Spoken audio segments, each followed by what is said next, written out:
No ar, mais um Quixotado, o seu programa de literatura. E como eu sei que você vai gostar do vídeo, já pode clicar aqui no like, aqui embaixo. E também inscrever-se no botão de inscrição aqui desse outro lado. E ao lado tem o botão do sininho de notificações para você receber notificações do canal. Toda semana vídeos novos, geralmente sobre clássicos da literatura universal. E hoje não é diferente, hoje o clássico que a gente vai conversar vai ser o David Copperfield, do Charles Dickens.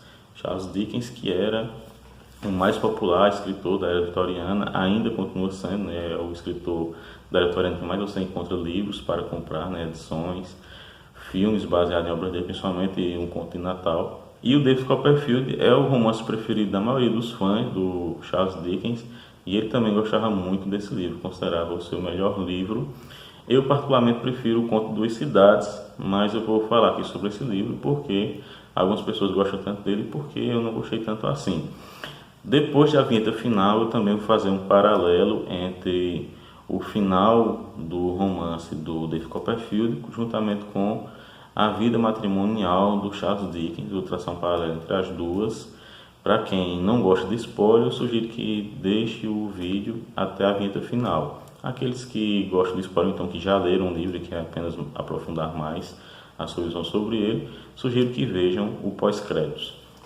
O Charles Dickens nasceu no dia 7 de fevereiro de 1812 e faleceu em 9 de junho de 1870, então viveu apenas 58 anos, muito produtivos, né? Ele que publicou 40 romances bem extensos. Nesse aqui, por exemplo, tem 1.260 páginas nessa edição aqui, né? É uma edição de bolso, mas mesmo assim é muita coisa. E nesse livro aqui ele traça alguns paralelos com a sua biografia pessoal, embora faça um embaralhamento, né, e algumas coisas que seriam da sua família, por exemplo, ele traça com outros personagens. Por exemplo, o pai dele foi preso por dívidas, né, juntamente com a mãe, e ele teve que sustentar a família durante um tempo. Isso ele tira do livro, mas ele traça o perfil do casal Micawber, que tem esses problemas escondidos, né? O Wilkins Micawber é preso algumas vezes por dívidas, né? Em outras ele é ameaçado de ser preso, mas os amigos pagam as dívidas para que isso não aconteça, que é um casal tão interessante. Eu quero destacar que nesse livro aqui, o David Copperfield é talvez o personagem menos interessante, e o interesse que traz para o leitor, pelo menos na minha sensação de leitura, foi mais pelo fato de ele ser uma testemunha ocular dos fatos que ele está narrando. É uma narrativa em primeira pessoa. O David Copperfield está escrevendo esse livro como um diário pessoal, em que ele tenta rememorar os acontecimentos. Ele já está na idade avançada aqui. E então ele vai traçando os perfis daqueles personagens que foram importantes na sua vida e aqueles acontecimentos dos quais ele foi testemunha ou ele ouviu falar. O que acontece é que é um livro muito extenso, com poucos personagens. Na verdade, o núcleo de personagens ali são uns 10 ou 12, que estão sempre sendo personagens recorrentes. Eles vão sempre ressurgindo, o que traz uma coisa que eu particularmente não gostei, que são as coincidências. Muita gente também considera que a escrita do Dickens hoje não apetece a maioria dos leitores, porque ele traz muitas coincidências. Mas na época os leitores adoravam isso. Os leitores queriam acompanhar, mais ou menos como hoje acompanham novelas, né? Se você acompanha uma novela da Globo, por exemplo, você vai ver que os personagens sempre vão se reencontrando, né? E tem sempre essas coincidências, porque aquele personagem que a pessoa não conhecia, de repente é um primo, ou é um namorado de um irmão, alguma coisa assim. E os caminhos vão sempre se cruzando.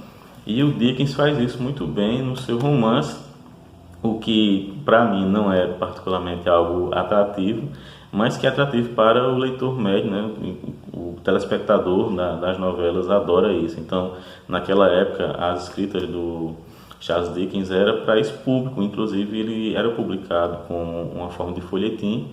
Então, as pessoas queriam realmente acompanhar o que ia acontecer com aqueles personagens.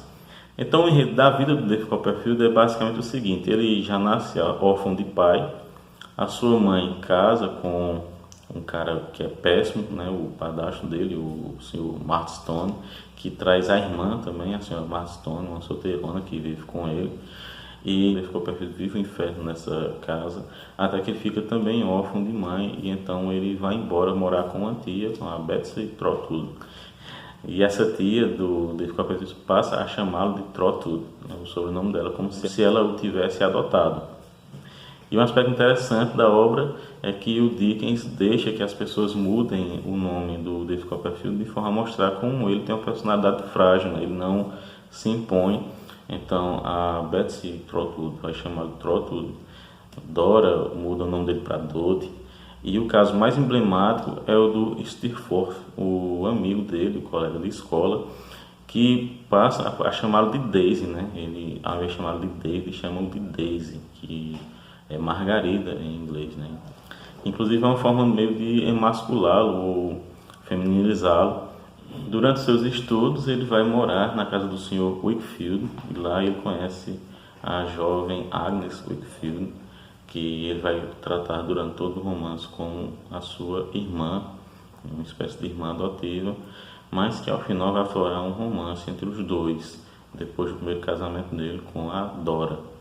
E a história do David Copperfield tem muito interesse, pelo menos para mim, na parte da infância dele, né? Quando ele nasce órfão, a sua mãe casa novamente, inclusive tem uma filha que morre prematuramente, e durante essa infância ele sofre muito nas mãos do seu padrasto até o falecimento da sua mãe, que meio que o liberta, né? Já que ele acaba indo morar com a tia. E aí tem um negócio no romance interessante que é a metáfora das chaves. Quando os Marston vão morar com eles, né? Principalmente a irmã do Sr. Marston, a cunhada da sua mãe, então, da Clara, ela toma posse das chaves da casa. E ele traz essa metáfora das chaves como a governança da família, né? A governança do lar. Tanto é que quando ele casa com Dora, Dora é incapaz de cuidar das chaves, ela não sabe como lidar com as chaves, e isso mostra que ela não sabe como lidar com o lar. Inclusive ela mesma diz a ele que é uma esposa criança, né? Como se fosse um casamento de brincadeira que eles estivessem vivendo. E ele tem muito dessa coisa, dessa metáfora, né? Das chaves como uma forma de dizer que as pessoas que controlam o molho de chaves controlam a casa, controlam o lar, conseguem governar o lar, né? Economicamente, inclusive. E a Agnes é quem controla as chaves da casa do pai dela. Então ele está mostrando como a Agnes seria apta a cuidar da sua própria vida. Só que esse enredo do David Copperfield ele vai acabando perdendo um pouco o interesse, e a gente vai começar a se interessar pelas histórias paralelas que ele traça. A história que eu mais gostei nesse romance foi a história da Emily. A Emily era sobrinha da Peggotty, a criada da mãe de David Copperfield, da Clara. Ela também era Clara. E essa criada, né, a Peggotty, antes de casar, ela leva o David Copperfield para visitar a sua família. O seu irmão mora num barco abandonado, né, num porto. E esse irmão cria a sua sobrinha, a Emily, que é uma criança linda, né, adorável. E o David Copperfield então vai durante algum tempo fazendo visitas a essa família, né? Sempre faz visitas a ela. E em determinado momento ele vai levar o seu amigo, né? O Steerforth, o James Steerforth, que é um rapaz muito mimado, que inclusive em sua infância teria causado uma cicatriz bem feia no rosto de Rosa Dartle, uma moça que vive com a mãe dele. E esse James Steerforth começa a fazer visitas à família sem o David Copperfield saber, até que determinadamente ele vai saber que a Emily, que estava prestes a se casar com um primo dela, o Han, fugiu com o Steerforth. E o tio dela começa a procurá-la, né, o Sr. Peggotty, começa a procurá-la por toda a Inglaterra, inclusive na França, né? Ele se torna um errante em busca da sua sobrinha, né? E tudo que ele quer é dar o perdão a ela e trazê-la de volta para casa. Então, essa história eu gostei muito dela, é uma história muito bonita, muito trágica, mas que traz uns momentos muito pungentes. Eu achei a história, inclusive, mais expressiva do ponto de vista do realismo, né? Apesar das coincidências que vão aparecendo, mas pelo menos nessa história ela se desenvolve mais ou menos como seria na vida real, né? São poucas as coincidências em relação ao restante do romance. E justamente nas últimas páginas do romance, essa questão das coincidências incomodam muito.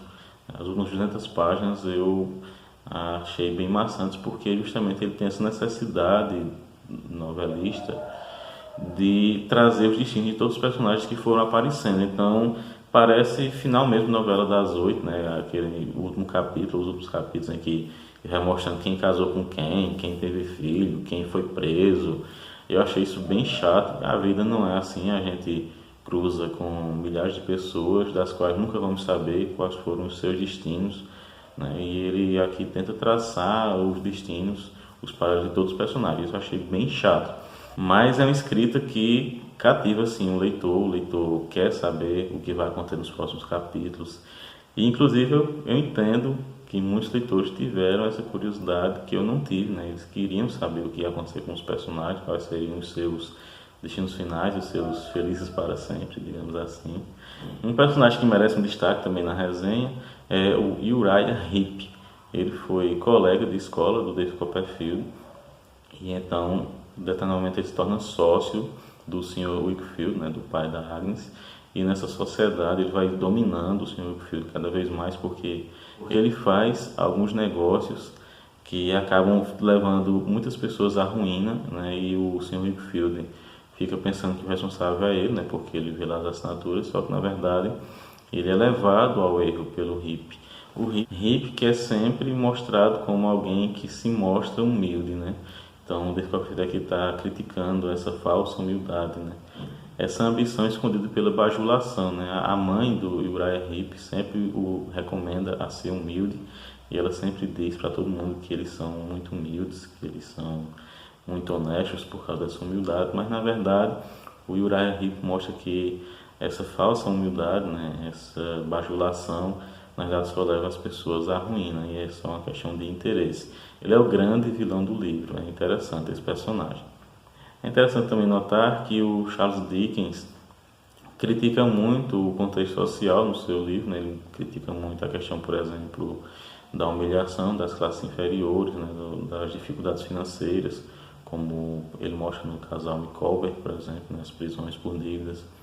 Mas, ao mesmo tempo, ele não é um escritor revolucionário, por isso talvez ele fosse também tão aclamado pelas classes superiores lá na Inglaterra. Quando algum personagem dele cresce na vida, nunca é em função de direitos trabalhistas, de uma melhoria na situação das classes operárias, né, do proletariado, mas sempre por aquilo que a gente pode chamar hoje como meritocracia, né, sempre pelo esforço pessoal. Então, ao mesmo tempo que o Charles Dickens critica o contexto social, né, o contexto de exploração, ele nunca mostra como uma solução para isso melhorias sociais, sempre seria mais uma questão do esforço individual. Espero que vocês tenham gostado do vídeo. Se gostaram, não esqueça de se inscrever no canal, de curtir, comentar e compartilhar. A gente se vê no próximo Quixotar, o seu programa de literatura.